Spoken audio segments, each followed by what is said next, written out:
when the basic ingredient of life, the necessities of life, no electricity, no good road, the schools are not there, and every other thing is in denial. And then you expect that when they elect somebody who is a representative and he knows what he's doing, he should come and stamp a budget where somebody is putting 20 billion to do a road from one town to another, and that same town is looking for just maybe 1 billion to have a road, and they don't have it. Is that a fair system? Let me say it for the people who send me here. Call it padding, call it insertion.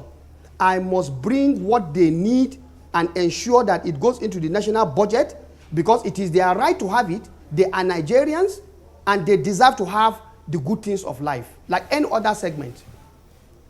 Okay, I think let's not get it wrong. At the end of the day, let me land. At the end of the day, even when this is done, it is the executive that executes it and makes sure that these things are done for the people. Okay, I think I'll come back to you so that you can have your closing moments, because we're really almost, homeward bound now. Very quickly here, I'd like Dr. Kechi to tell us, you're also a brand expert. How can we, if we can do this in less than a minute, what is it that you think we can do to make Nigeria better, so that when Professor Ndibe comes back a year after now, he can sing a new tune and say, truly, I think we're on course? Well, very quickly, I want to say that it is the political activities of every country that determines the character of the country, that determines the direction of development, that also determines the character of the people to an extent. Therefore, we must all become conscious of not only the political process, but also the political activities that take place in this country. Therefore, people like Professor Ndibe, if he has the time to be in Nigeria, should show more interest in who becomes the councillor in his own village, in his own community. Show more interest in who becomes the member of the House of Assembly in your own community. Because it's that same person that goes on next time to become the member of the House of Representatives. From there, he may become a senator and eventually become your governor. When we all show interest, and those of us who feel that we are very enlightened and we have character, we have integrity, particularly those who have been able to make good in the practice in the corporate world, show more interest. Politics is not necessarily a dirty game, it's a national service. By the time we have more and more people who are qualified, really qualified both in academics, in exposure, and also in the spirit, we will change the political landscape of Nigeria, and therefore the results will begin to show. Thank you. So, Prof, your closing moment with us? Well, you spoke about the crisis of Nigeria as well, I forget the particular phrase that you use, but I would propose that we actually have a cultural crisis. Okay. We have a crisis where there is no connection between work and achievement. Right. And so you have people who have resources that they've got in a very ill-gotten way, and they're the ones that are celebrated in our society.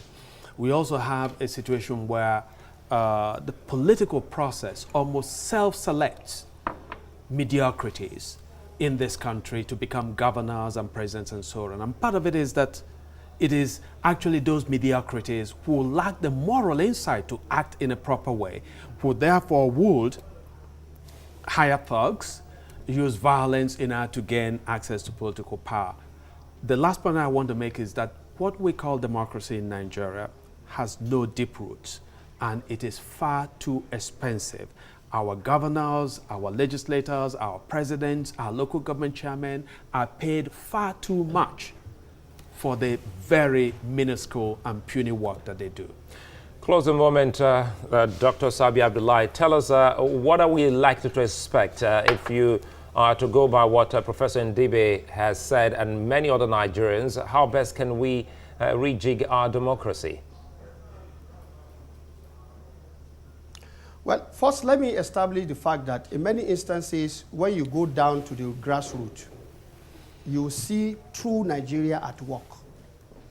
You will see, I'm from the River Niger area, and if you go there, you will see people from the Ijo Stock, from the Isekri, from Kebi, who are interested in fishing.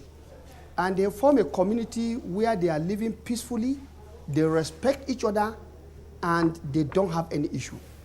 But when you come to those of us who are today engaging ourselves on this platform, you come to realize that we are very hypocritical about our facts, and we don't want to face reality. But what I want to say is that, remember, Alex Haley said, you better deal with the reality or reality will deal with you. And I think what we are facing now is that reality is dealing with us. And that is why you cannot run away and go somewhere enjoying the best of life, leave the so-called never do good people here and expect them to still give you the best. Okay, I think a fine place for us to leave it. And I think that is the irony and challenge of this country. Senator Sambi Abdullahi, many thanks for speaking with us from our Abuja studios, and of course Professor Okindebe, many thanks for spending time with us, and a safe trip around Nigeria and back to the United States. Dr. Kechi, many thanks for speaking with us. We'll take a moment and we'll come back with a snack.